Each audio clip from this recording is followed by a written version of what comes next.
Just when America has reached a breaking point with division, visionary influencer Danni Benson's I'm Proud of You Sis bro movement taps into the pulse and heartbeat of a culture radically torn. But this loving mom's voice of reason and calm has received national recognition. How'd you balance having your children and always traveling with the Yankee organization? When I became a dad, I said that I would always love like a mother. I feel like I have to try certain things or act a different way because I know some people or some kids. So join Danni Benson as she celebrates her special guests on her show and highlights their gifts and contributions to our world.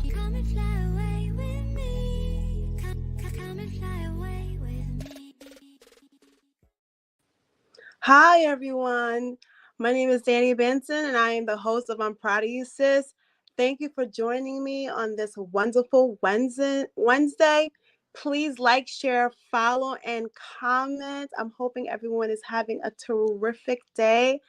I have a great guest on the show. She is a digital creator, producer, just in time for Black History Month. I mean, I'm excited because her parents and my parents come from the same place too. We're both Haitian Americans. I want to introduce Tricia Messeroux because we have so much to talk about that I just want to get right down into it. So welcome, everyone. Tricia Messeroux on I'm Proud of You Sis. Hi. How are you? How are you today? I'm good, thank you.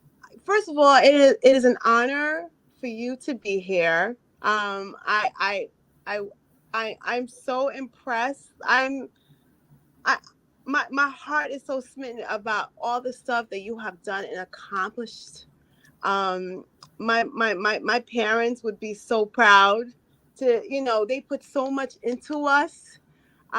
So to see all the stuff that you have done, and by the way, you were this amazing photographer too. I love your work.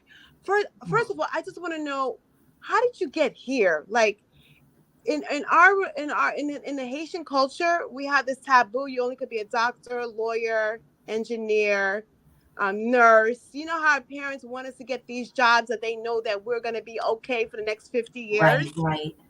So how did you get into this space without your family saying, "What are you doing?"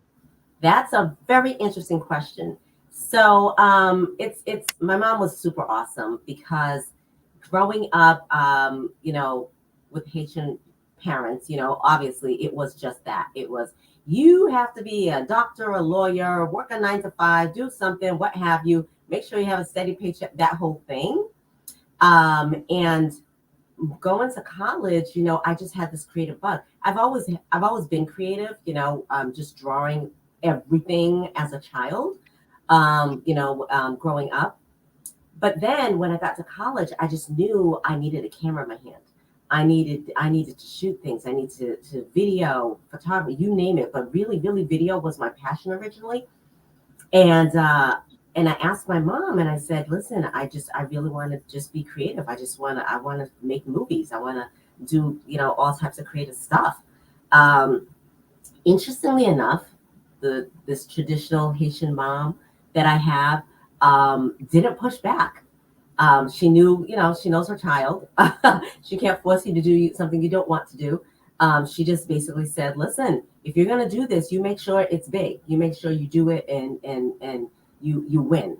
So, didn't have a lot going on as far as like finances, we struggled, growing up. But she made it happen, and she bought me a camera.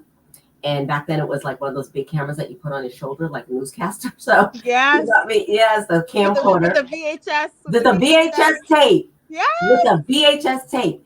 Yes. So I would carry that big thing on my shoulder everywhere.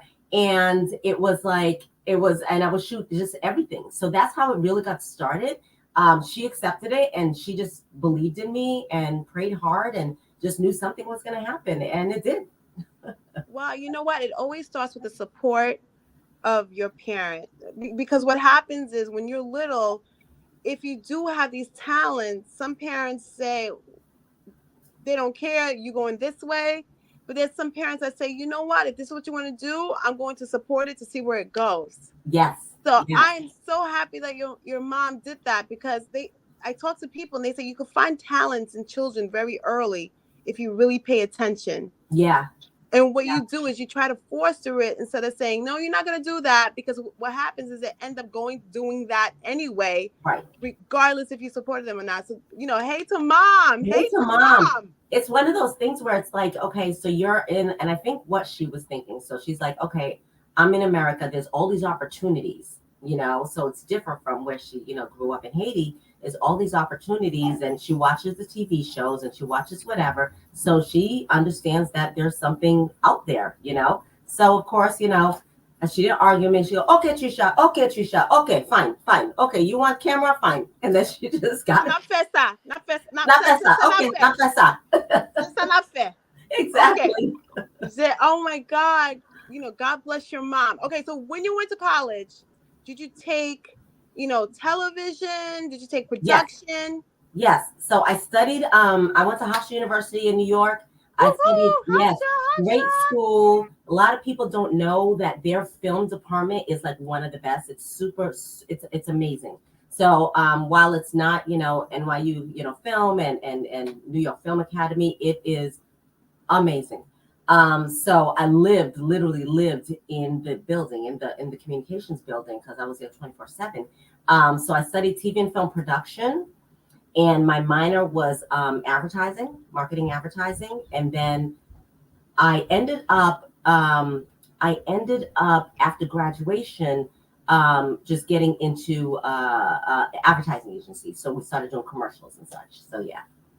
Oh, so when you're doing commercials, were you doing like the advertising aspect first, and then it led you back to behind the camera, or you were doing both, or you did the camera production first? So it's interesting because I got into advertising, but not in the right department that I should have been in.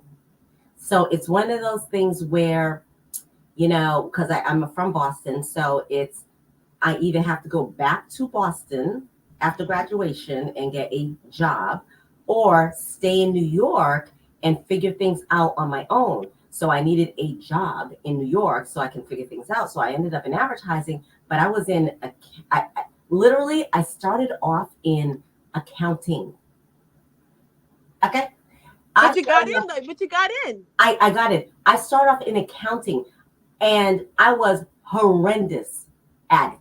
I mean, so bad that I got fired. I literally got fired. They were just like, yeah. Oh no, I got fired.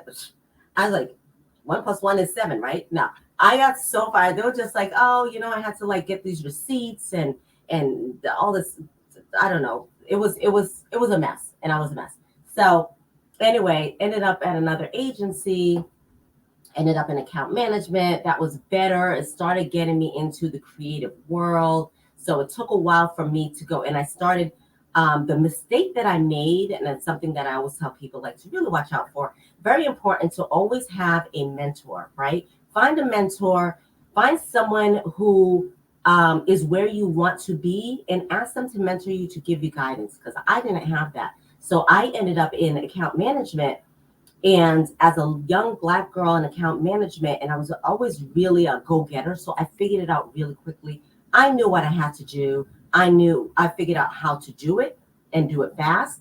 So before I was even 30, I was like senior vice president. I was making oodles of money, traveling the world. I mean, it was just like, it was a life. So I was just like, oh, this is great. I'm killing it. And everyone's in your head like, you're so this, oh my God, you're so that. And it gets in your head about all the things that you've accomplished, the title and the money and the this and the that, but like slowly dying inside, because this is not where what you were made to do. So literally slowly dying inside, because I was not supposed to be in advertising and account management and what have you. Making the money is great, but my creative abilities and my creative drive was suffering. And so I really needed to find a way to be fulfilled in that area, and which means I had to literally make drastic changes. And quit everything. Like quit the beautiful 6-figure salary, everything. That takes courage, because a Courage lot and of faith. people get stuck versus doing their passion Mm-hmm. versus the money. Yeah. Because they know if they have to start all over again, they have to. It's like starting like as if you just graduated college. Right. Like brand new baby. Yeah. Brand new baby, like Yeah. brand new baby steps, starting from the bottom. Yeah. And trying to rise to the top again. Yeah. I know people who will just stay where they are, even though they're not doing their passion, they're not happy, because they won't allow themselves to drop down again and start going up. Yep. But I always tell them, you only have one life to live. This is the That's time it. to do it. That's it. This is the time to do it. But you know what? You know what's so cool that you did it?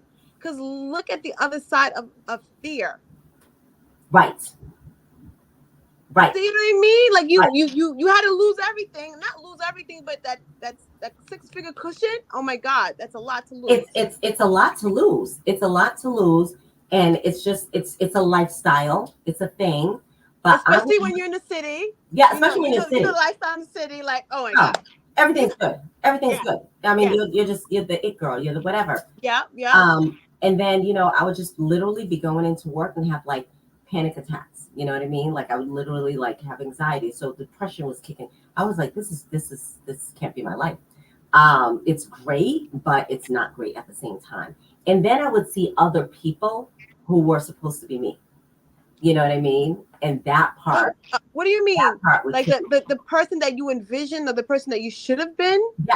Yes. So I would see other female directors and female photographers, Black female, that they're making these movies and they're doing all this stuff, and I'm sitting here like, whoa, like wake up, like wake up. And I was just like, this is not my narrative. So I had to change the narrative completely and just do things completely different. So then what happened from that point? So from that point, I ended up quitting my job. So okay. I ended up quitting my job. And just starting from scratch, freelancing for a while, freelancing at, in advertising while shooting photography. So I started doing photography on the side while I was in advertising. And then that became bigger and bigger and got more clients, and it became a thing. I did not study photography in school. So you didn't? No, I did not. In TV production? No, photography wasn't part of it. No, photography wasn't part of it. They're very completely different. Like everybody, very different. But I pride myself in graduating from YouTube University. And I was an A student at YouTube University. Taught myself photography. Let me tell you, tell people out there that for the people who can't afford college, go right on the palm of your hand on your phone. And if you're really dedicated, there's tons and tons of videos, and people are willing to teach you how to do whatever you want to do. The resources are out there. In this day and age, the digital world is for you. It's and 90% of it is free. So if you're not really taking advantage of it, you're missing huge opportunities that you may regret one day. So that's exactly what happened. Like I jumped right in, got myself a camera, started shooting, made a lot of mistakes, fixed them, studied, got to take it off auto, you know what I mean? And just really understand. Put it on manual and learn like the F12s and F this. All of it. Yes. All the technical stuff, the ISOs, the white balance of this, all the technical stuff, you learn it. It's all out there. So did that, started shooting, and then started getting. So what objects you started shooting first? Like what was like your first? Yeah, people. So my daughter, she was 3 years old at the time. I started shooting her a lot, right? So I started shooting her, and then and that's actually when Toddlewood came about too. So I started shooting her and family. I came up with an idea, and I was just like, oh, because I think somebody had mentioned to me, hey, your daughter, she's so cute. She looks a little bit like a young Diana Ross, with the eyes and the hair and whatever. And I was like, oh, okay. And I, crazy person, thought about it, and I said, okay. I bought a wig. I got a little outfit. I mirrored her to look exactly like Diana Ross, a black and white picture of Diana Ross, shot it, did a side by side, and it hit me. I was like, I have an idea. And next thing you know, that idea turned into Toddlewood, and it flew from there. It just flew from there. So tell me, what is Toddlewood? So Toddlewood started off as a photography project, so toddlers in Hollywood. So I would recreate, I did it for like 10 years, I'd recreate toddlers to look like celebrities, iconic figures, role models, and what have you, right? And especially for the red carpet during the red carpet season, award season. So I did it for the Oscars, the Grammys, the Golden Globes. One thing led to another. I got a call. It's so funny because a girlfriend of mine called me and said, "Oh my God, I love what you're doing with Toddlewood." It was just like a regular thing I put on social media.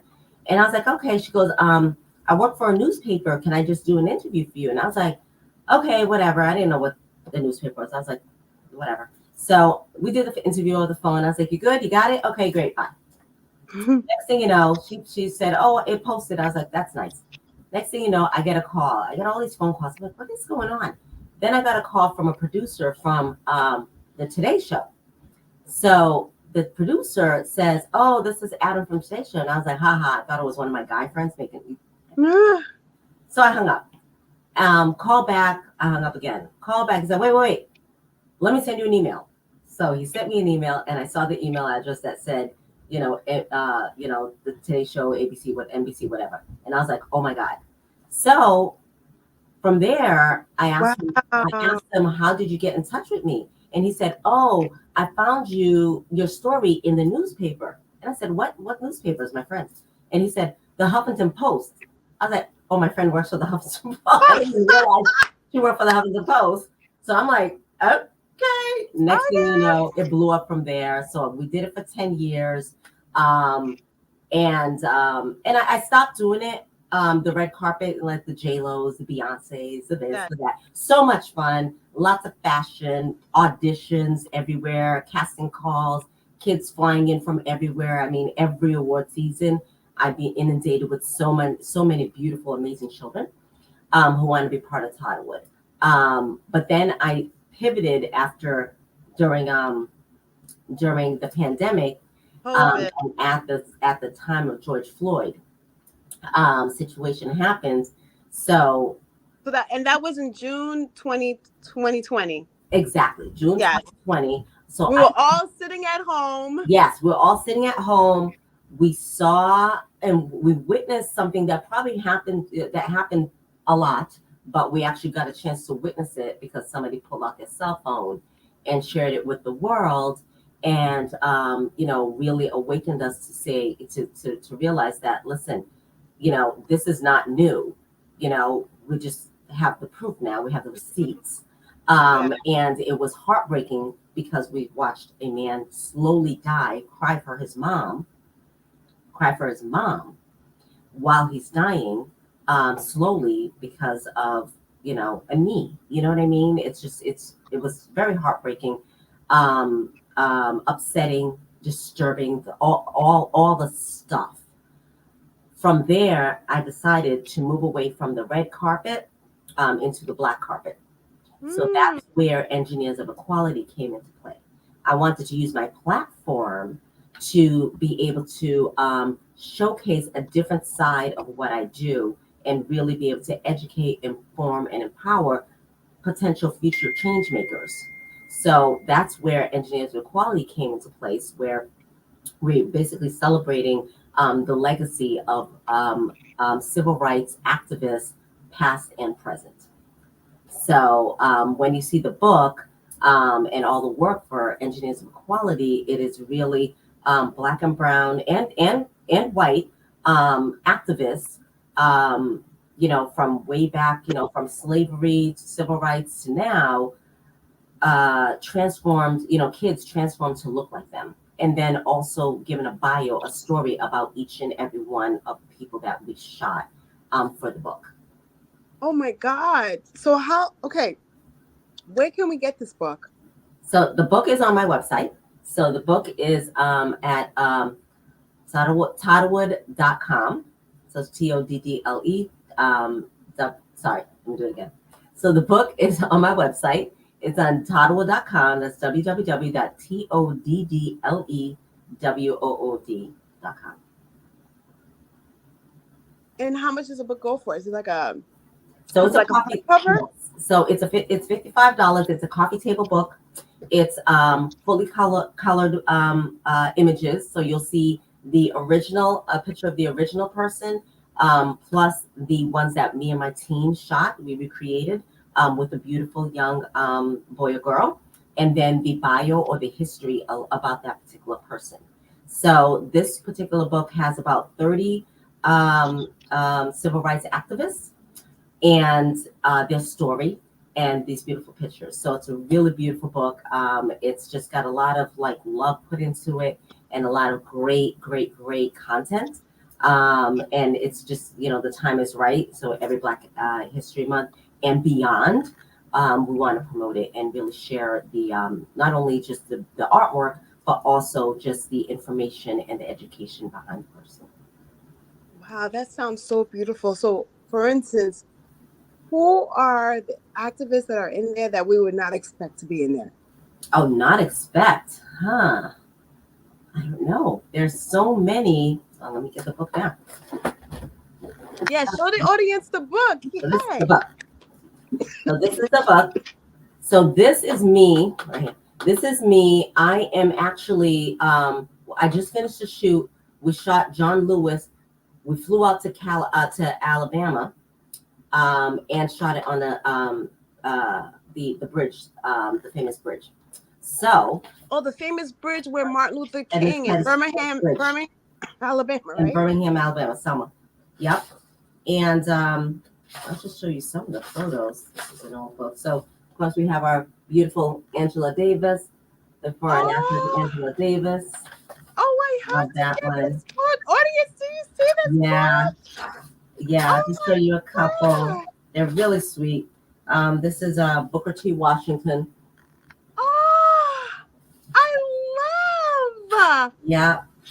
And so somebody that not a lot of people know about, which is Claudette Colvin. So Claudette Colvin was actually the first one before Rosa Parks to not give up her seat on the bus. Really? So she is actually the original. I love this book. So yeah, so it goes on and on. And then it goes to present day, of course, our man here, Colin Kaepernick. Mm-hmm. So it goes on. It goes on forever. I mean, there's so many. A lot of people may not know Fannie Lou Hamer. She's another amazing activist. She did a lot for women's rights to vote, and of course, our lovely. Oh, Harriet Tubman. Is that Harriet? Yes, that's Harriet Tubman. Ah. Yep, that's Harriet Tubman. So the book goes on and on and on. One of my favorite ones, of course. Show me. Huh? Present Show me day. one of your favorite ones, because it's making you smile right now. Show me one of your favorite ones. Well, it's present day, as we always want to reclaim our time. Oh, yes. Auntie Maxine. Yes. So this is the book. I'm so proud of it. I'm very excited about it, and I just want everyone to get this copy. It's got rich photography, lots of wonderful information about the individual, and it's just been great. And tell the audience again, where can they find the book? Yes, they can find the book at Toddlewood.com. TODDLEWOOD.com. I'm going to order one today for myself. I think it'd be a great gift to my babies in the middle. This is Black History Month. I mean, it's a very beautiful made book.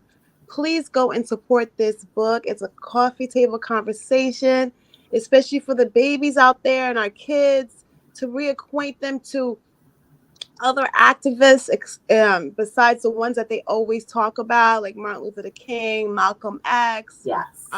There's so many more people that were part of Black history, including the Civil Rights Movement, that don't really get mentioned as much as the ones that we know of in school: Martin Luther King, Malcolm X, Booker T. Washington. So please go and support Tricia Messeroux. But we have more questions to ask Tricia Messeroux. But I just love this book. I'm going to get it today, so I think you guys should go get it too. So yeah, it's amazing. I think my daughters will love this book, by the way. And I'm gonna make them bring it to school too for teachable moments. Absolutely. Yeah, for their, we're actually going tonight for Black History thing that the kids are doing, and it's amazing that you have this book because I think the kids are kind of doing something just like that as a presentation. Yeah. Oh, great. Yeah, they have to dress as the characters that they chose to talk about tonight. So it's a beautiful thing. Awesome. So okay. Did you ever put your daughter in one of those characters, by the way, in the book? Yeah, I have two daughters. They've both been in Toddlewood in many images of Toddlewood. They did not fit the bill for engineers. Okay. At least you kept it. At least you kept it real. Yep, I always have to keep it real. Yeah, at least you kept it. They didn't mirror anybody. So yeah, casting is very important. So let's talk about Trailblaze Her, because first of all, I want to tell you I'm so proud of you, sis. That's why I want to give you your flowers. Aw, thank you. You have done so many amazing things for the culture. That's why I'm so happy you are here during this important month for Black History. So please tell me about Trailblaze Her. So Trailblaze Her is very similar. I thought I already have it here, maybe not. It's very similar to Engineers of Equality, where it's more so for women, though. So this is another coffee table book that features female role models. So women who come before us, who have paved the way, who have broken glass ceilings, who have been either the first to do something or really excelled at what they mastered. So and they just have an amazing story, and it ranges. So it ranges from a Vera Wang, this designer, to Misty Copeland, ballet dancer. Ballet dancer. Absolutely, to even Jill Biden. I mean, it just goes on and on, even from to Amelia Earhart. So it's a good mixture of women in different cultures who have really made a difference in history and have allowed other girls to be able to see and say, oh, if she can do that, I can do that too. Michelle Obama. I mean, it's just this Oprah Winfrey, the icons, the ones that we look up to and say, oh my God, they're just so amazing, but you can be that amazing too. So this is what that book is about. It's just really to inspire and empower young girls to know that they are able to make it happen because they can look right in front of them. And that's just in time for Women History Month. Exactly. Women International Month, History follows Black History Month. Exactly. And I tell girls all the time, yes, you can. Yep. Yes, you can.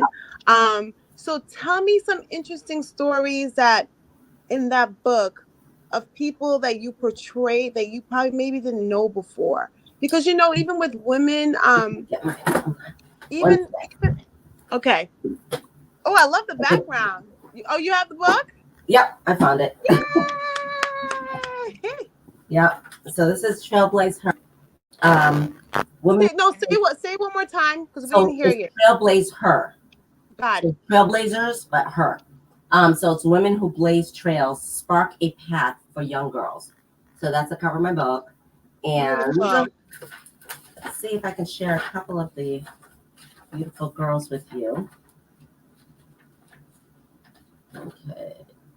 Oh yeah. Of course, Amelia Earhart. Okay, ALC.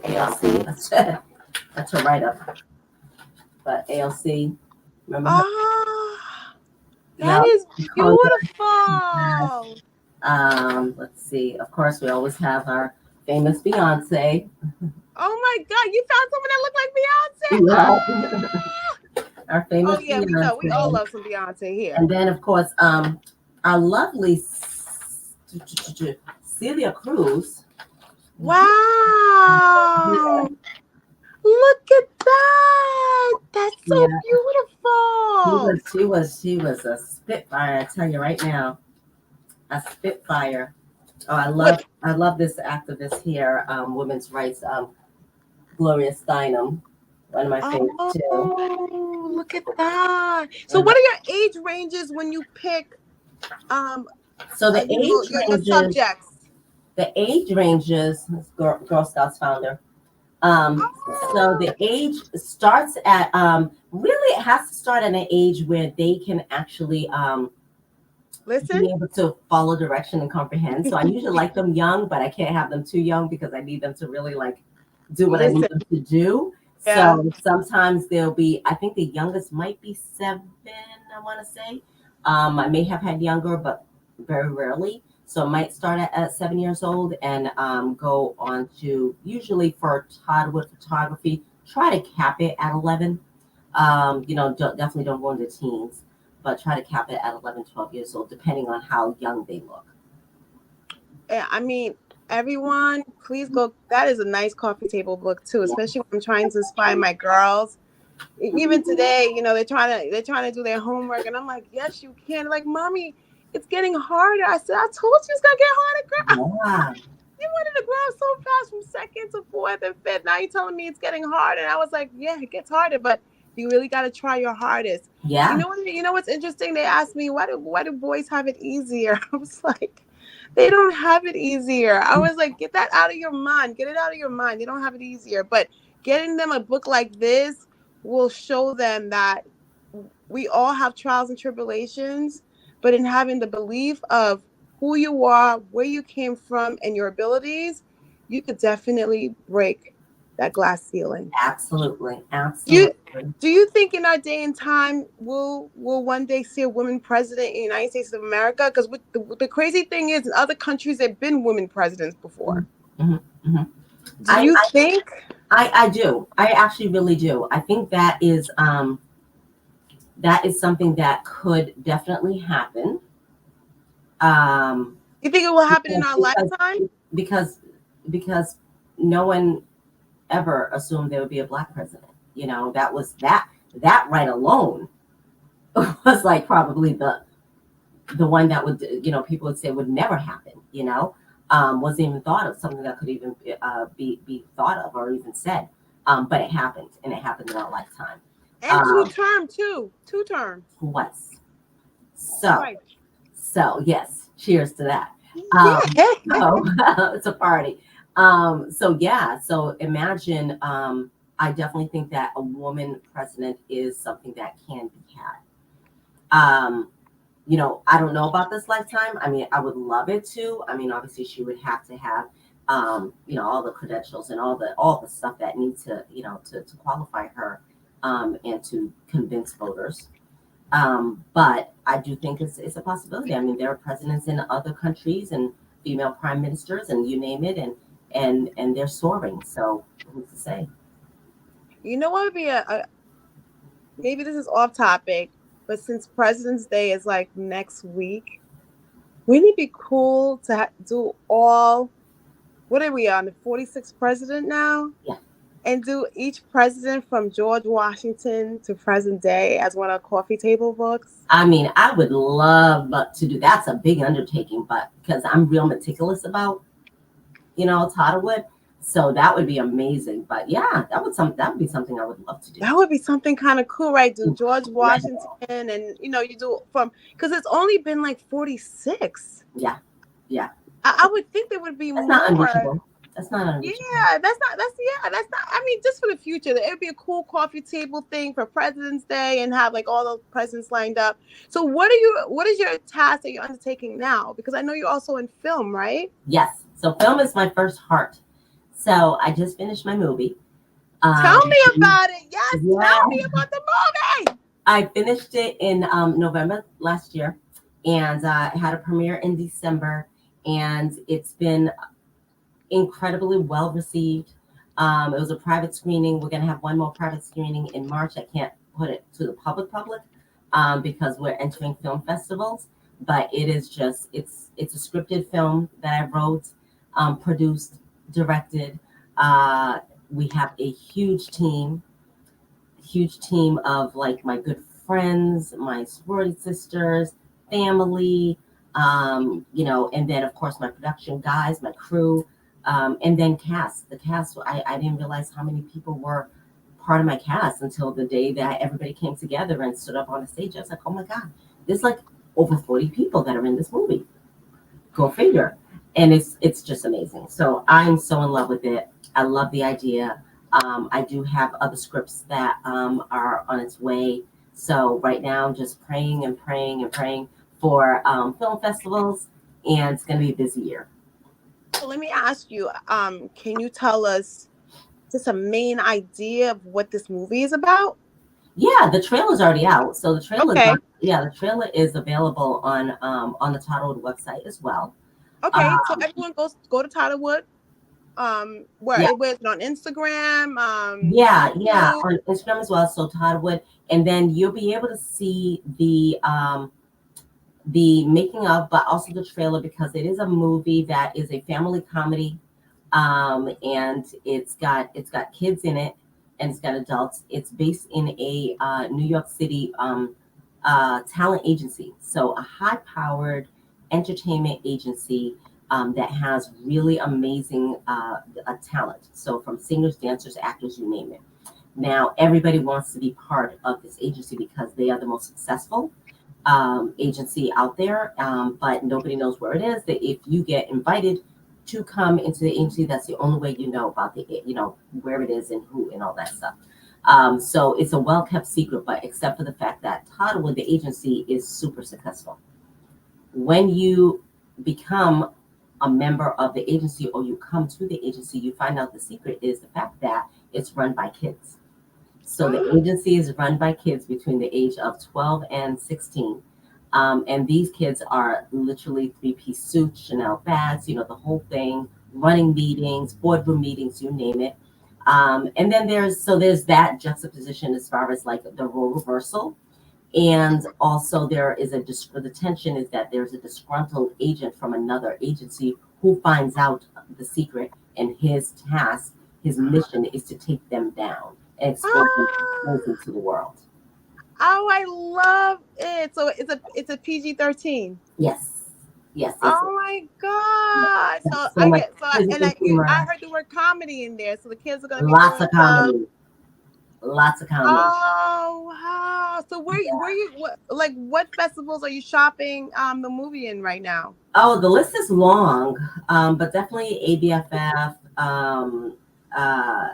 Sundance, New York, Tribeca, Brooklyn, Martha's Vineyard. I mean, the list is really, really long. So and where you planning? I know we're in the New York State tri-state area. So are you planning to show it in the Tribeca Film Festival, the Brooklyn Film Festival? That's the plan. That is the plan. Yeah. Okay. I mean, March is like right around the corner, but you are right. It is a season because you know the weird thing about winter in New York. As soon as March comes, everyone is like out. Like everyone is booked and busy until like December 31st. Exactly. I know. It's like exactly. we appreciate like from January until like Fashion Week, like the way before Fashion Week, and then after that it's like an explosion. Like it's like books. It's like, so if you don't do it early, if you don't pencil people in early now, I'd be like, oh, good luck fitting in. Fitting in.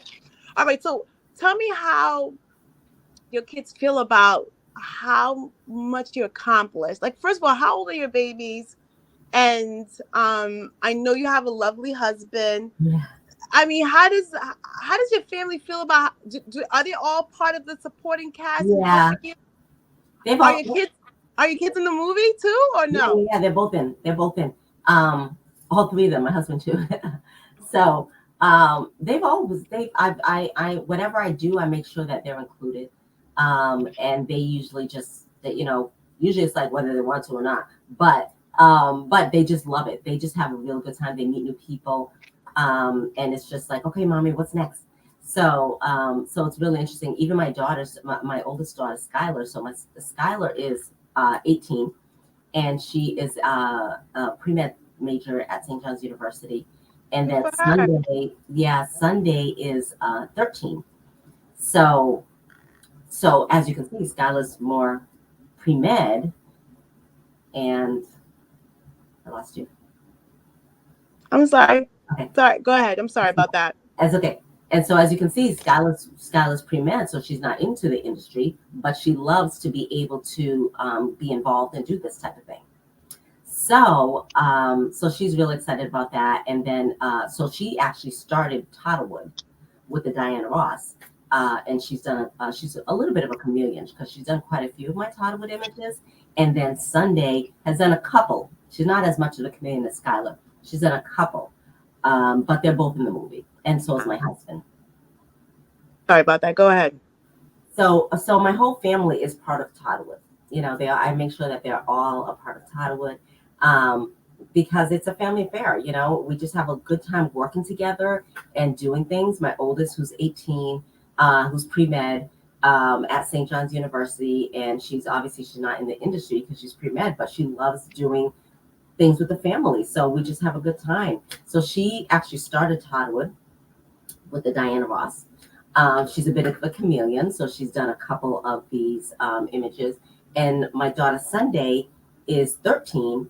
And Sunday has done a couple of Toddlewood images, not too many because she doesn't have that look necessarily, but she is the headliner, the main principal in the movie.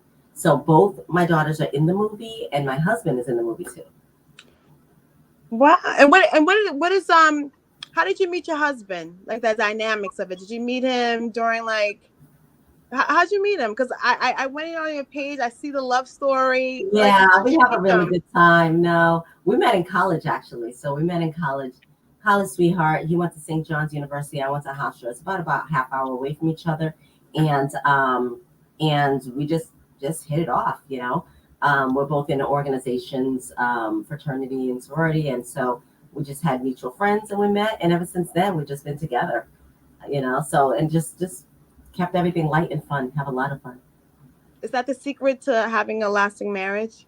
Yeah, for us anyway, it's being silly and laughing, being very respectful, and forgiving super easy, and just like I said, just really having a good time because life is way too short. We've seen that, so you can't take things too seriously, and you have to be able to just find joy in life and in each other.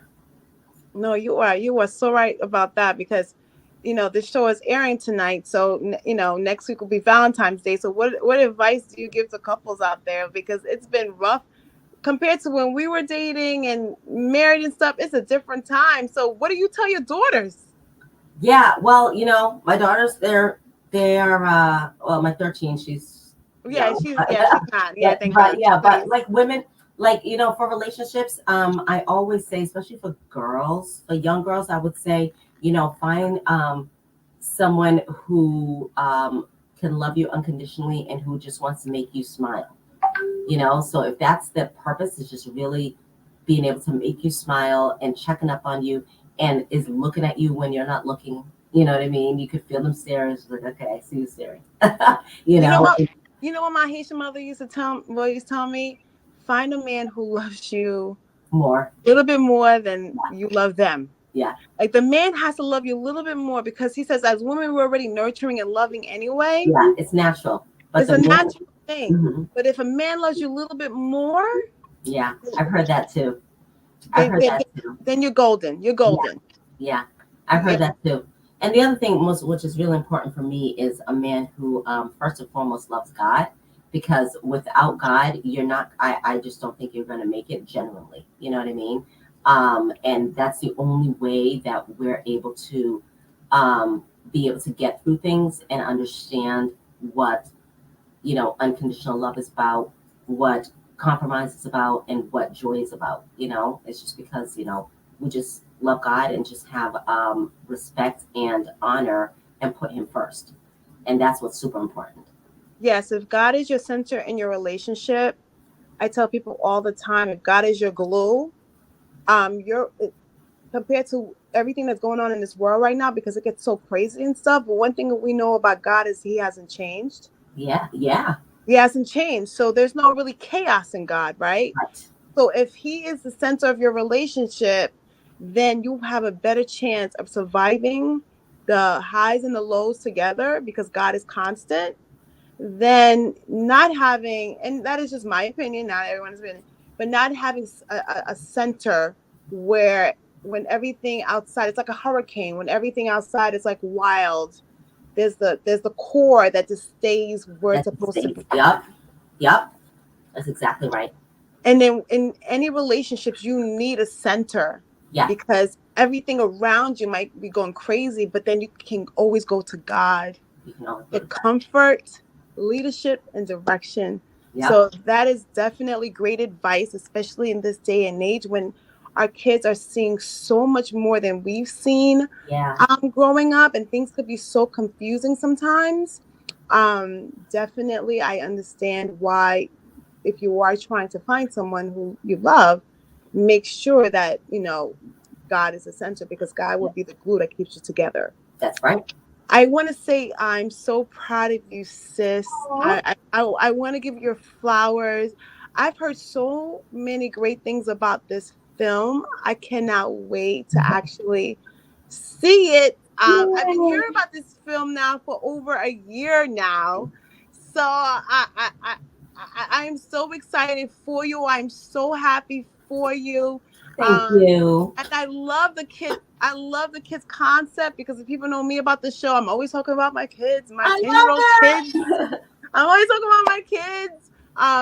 But you know what I love about you is you are a mom, you are a wife, you are a go-getter, and you are in a creative space and using what technology has provided us with the little VHS, remember? Little VHS is now like a cell phone. It's like it's a cell phone. Crazy. So one more time, please let everyone know your handles so they can find you, because I know people are going to be excited about looking for this movie one day, or just trying to follow you. So when it does come out, it will come out. We're going to put this out there right now, because we're going to manifest that. They'll be able to say, hey, we were part of this journey with her. So please let everybody know your handles. Yes. So my Instagram handle is Toddlewood. Instagram is Toddlewood Pages. That's where you can find information about the book. And then at Toddlewood is my other one. And go to the website, which is toddlewood.com. So it's TODDLEWOOD.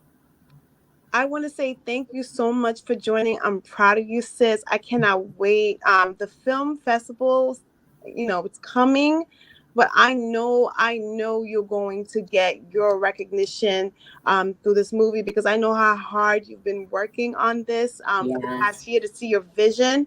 Let me just ask you one more question. Do you have other movies lined up that you can't wait to start production on and just start? Do you have other ideas that are coming along after this? For other movies? Yes, I do. I have a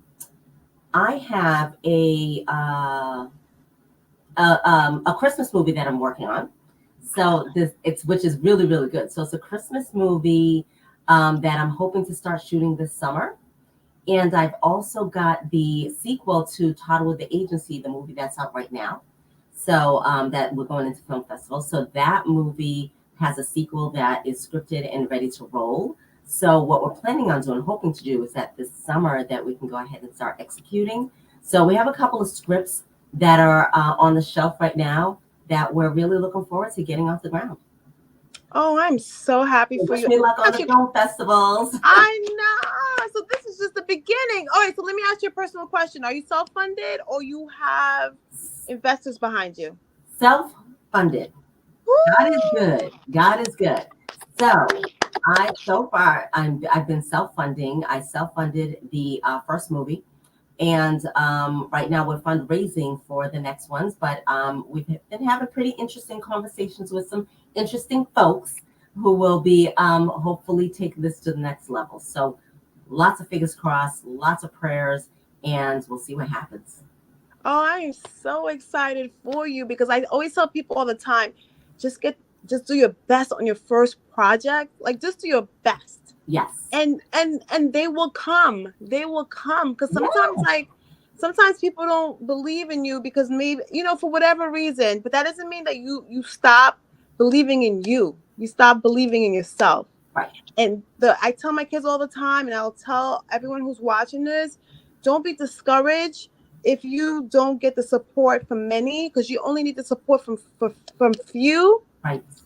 To get to the next level. And then let me tell you something, then more people will come, because that's how it works, right? You were a singer and no one who cares? And then 1 or 2 people liked you, and then all of a sudden you're on the next level. Now 3 or 4 like you. And so that's just how life is. That is. So we don't want no one giving up on their dreams. Right. Tricia Messeroux, I'm so happy your mom gave you that little camera VH1 bag. I remember it so well with the big lenses, because I remember all those little graduations my dad used to hold on his shoulder. Right here. Like this. Mm-hmm. Yep. Right here. The memory. So let me wrap this up. All right. Thank you so much for everyone watching. I'm proud of you, sis. Thank you. And we'll see you next week. Thank you, Tricia Messeroux, for coming. I'm so happy for you, sis. I'm giving you your flowers. Amazing interview. Thank you so much, and good luck for this film festival season. And see everybody next week. Bye, guys. Bye. Bye. Bye.